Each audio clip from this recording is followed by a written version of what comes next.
Welcome back to my channel. In this session, we will discuss why did the electron break up with the insulator? Why do some materials conduct electricity? So let's explore the band structures so as to answer these questions. Jai Hind students. In the previous session, what we have discussed was the energy bands in solids. Now, after understanding the concept of valence band, conduction band, the forbidden energy gap, now we are in a position to distinguish between metals, which are normally conductors, insulators, and semiconductors on the basis of energy band diagram, right? तो बच्चों metals में जो energy band structure है solids में उनमें दो possibilities हो सकती हैं. वही दो पॉसिबिलिटीज़ हम एक्सप्लोर करेंगे कंडक्टर्स में.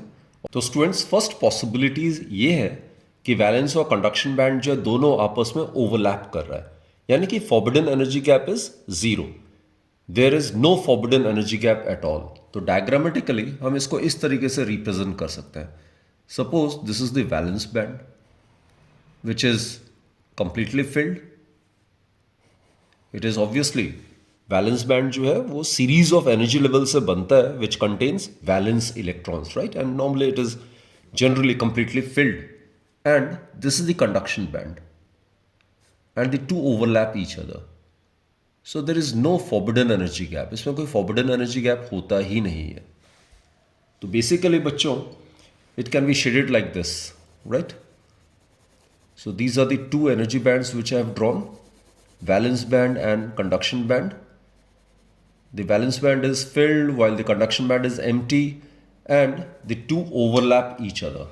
So this is the valence band and this is the conduction band.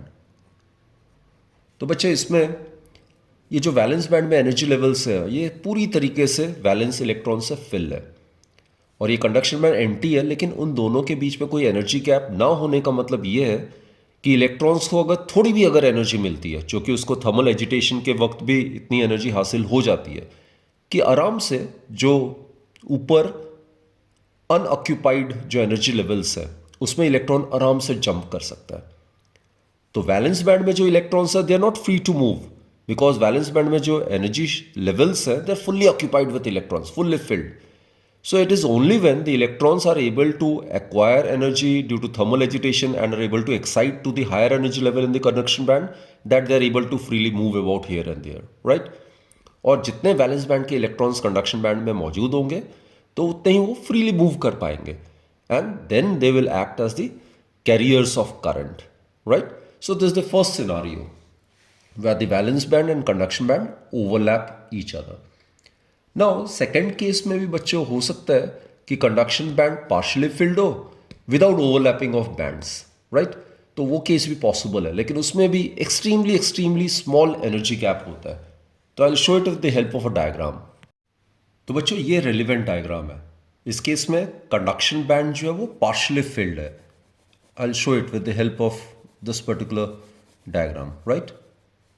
Actually यहाँ पे एक मैं बात मेंशन करने के लिए ज़रूर कहूँगा कि कंडक्टर्स में बेसिकली बच्चों वैलेंस बैंड कंडक्शन बैंड का कॉन्सेप्ट ही नहीं है.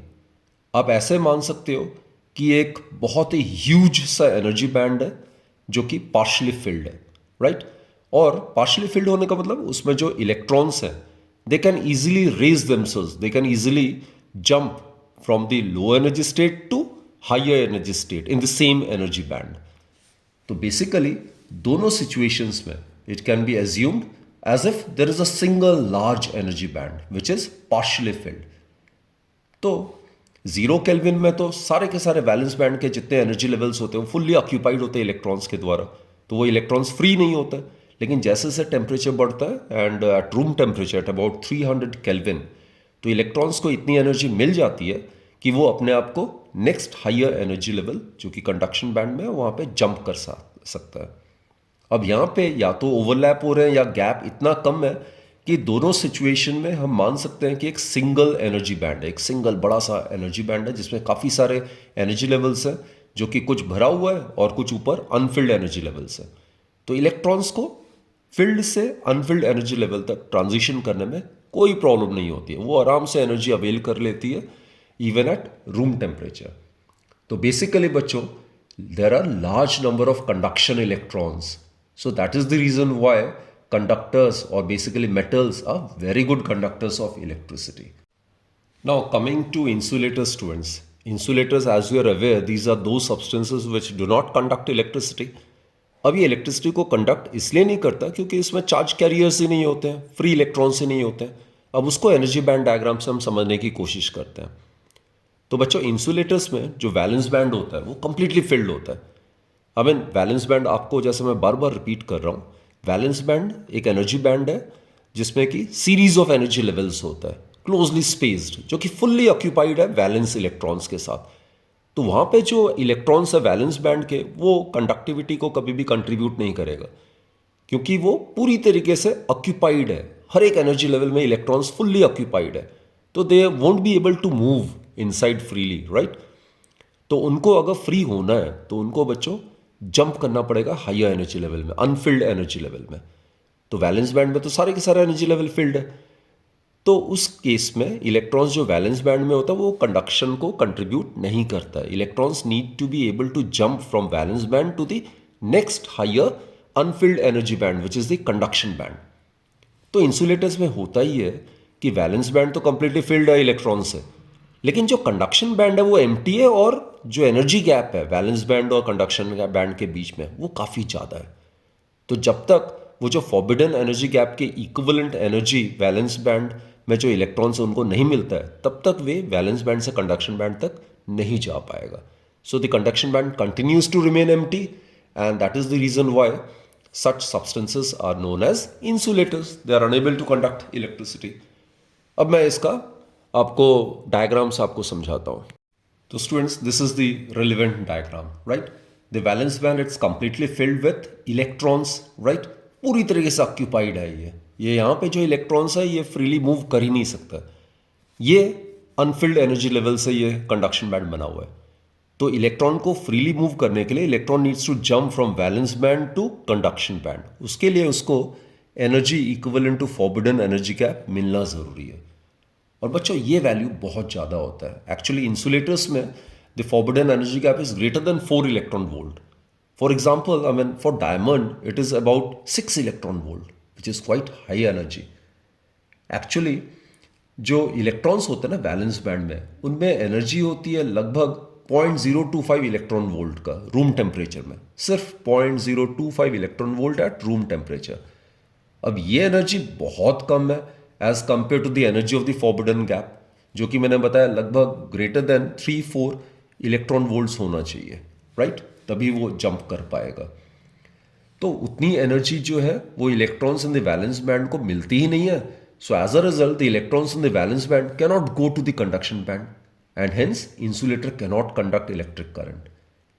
So basically students, it has to be noted that energy to the valence electrons of the order of 6 to 7 electron volt cannot be provided conveniently even we apply strong electric field. तो strong electric field apply करने के बावजूद भी हम 3 electron volt से greater energy हम electrons in the valence band को avail नहीं करा पाते, जिसकी वजह से conduction band continues to remain empty, right. So the conductivity of the insulators is very very low. I mean they do not conduct current. No electron flow occurs and hence no current flows through such a solids. So they behave as insulators only, right. Now moving to semiconductors, students. I mean semiconductors का जो band structure है वो similar है as that of insulator. आप देख सकते हो valence band completely filled है, कंडक्शन टोटली एम्प्टी है. सिर्फ फर्क इंसुलेटर्स और सेमीकंडक्टर्स में ये होता है कि इंसुलेटर्स में the forbidden energy gap is very large, while in this case the forbidden energy gap, this is the forbidden energy gap, is quite small. It is smaller than that of insulator, greater than that of conductor. Conductor में तो forbidden energy gap होता ही नहीं है actually, क्योंकि conductor में हम पूरे दोनों को मिला के एक सिंगल एनर्जी बैंड मान सकते हैं, राइट. तो उसमें वैलेंस बैंड कंडक्शन बैंड का कॉन्सेप्ट ही नहीं आता है. तो सेमीकंडक्टर का जो बैंड स्ट्रक्चर है that is similar to that of an insulator, except the fact that here the gap between the valence band and conduction band is small as compared to that of an insulator. तो for example silicon और germanium, इनको हम ऐसा semiconductor हम use करते हैं. तो for silicon the energy gap is about 1.1 electron volt, and for germanium the energy gap is about 0.7 electron volt. So it is quite less as compared to 3 electron volt. Now students, the electronic structure of silicon and diamond both are similar, but because of the fact that in the case of silicon or germanium the forbidden energy gap is small, therefore in such a case the electrons in the valence band find it comparatively easier to shift to the conduction band.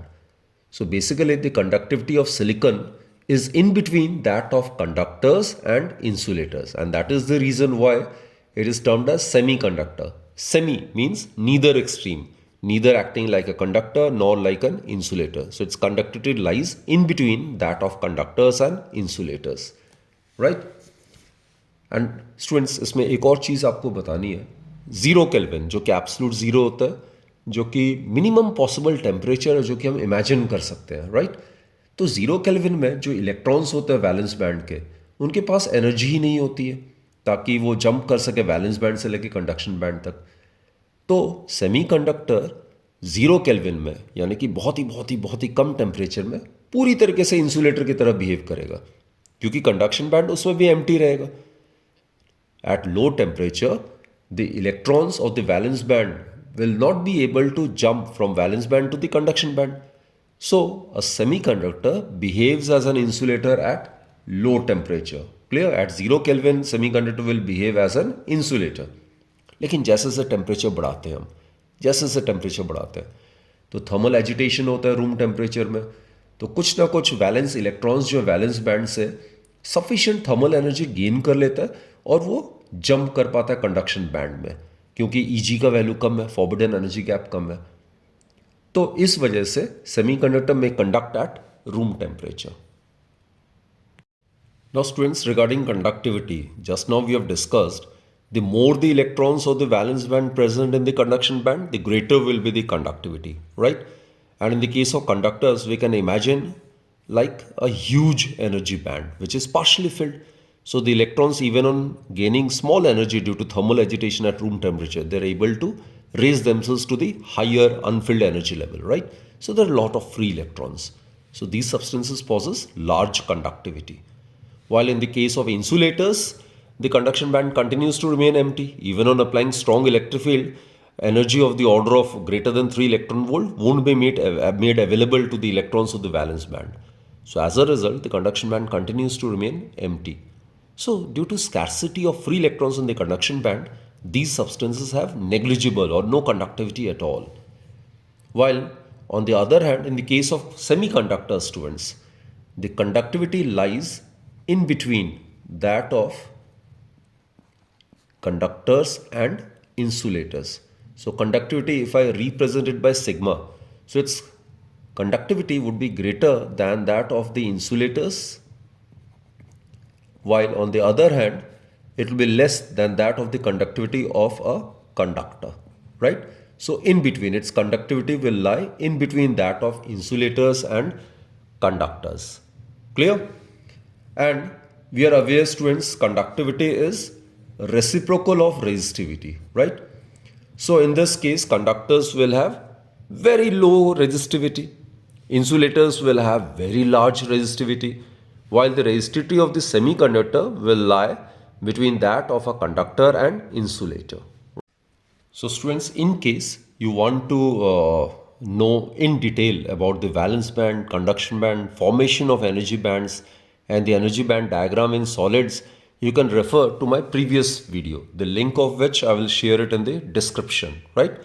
So hopefully students, you have understood the basic and major points of difference between conductors, insulators and semiconductors on the basis of energy band diagram. It's a very important topic from CBSE board examination point of view. So do thoroughly revise this topic and keep watching my videos. Thank you.